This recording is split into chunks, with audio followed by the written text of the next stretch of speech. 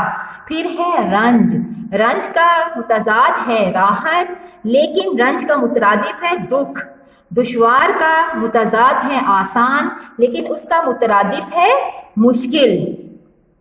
ٹھیک ہے بچوں، یہاں تک مجھے یقین ہے کہ آپ کو سمجھ آ گیا ہوگا۔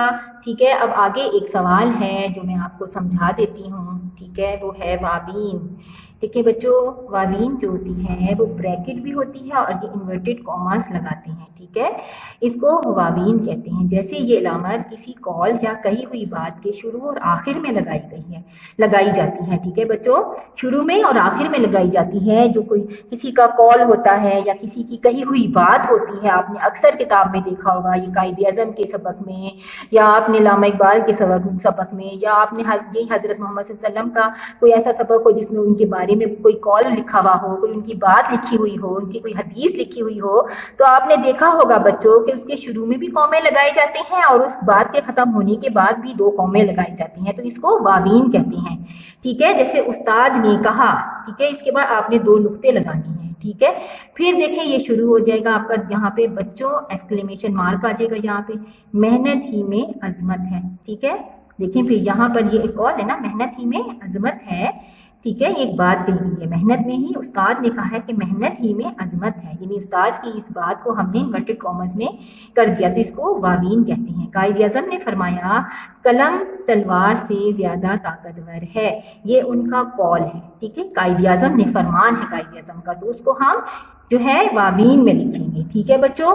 تو یہ آپ کو یقیناً سمجھ آ گیا ہوگا، آپ کا یہ سبق ختم ہو گیا ہے، اور مجھے یقین ہے کہ آپ کو سارا کچھ سمجھ آ گیا ہوگا۔ آپ نے سارے سبق کو دہرائی کرنی ہے، اس کو یاد کرنا ہے، جو چیز سمجھ نہ آئے دوبارہ سے ویڈیو کو دیکھیں، ٹھیک ہے بچوں، اور اس کو اچھی طرح سے لکھ کر یاد کریں۔ اب میں اس کا اختتام کرتی ہوں، اپنا بہت بہت خیال رکھیں، اچھی اچھی خوراک کھائیں، فروٹ کھائیں، پھل کھائیں، سبزی کھائیں، ٹھیک ہے، دودھ پئیں، اپنی جو ہے وہ طاقت صحت بنائیں اپنی، ٹھیک ہے بچوں، اور اپنا بہت بہت خیال رکھیں۔ اللہ حافظ۔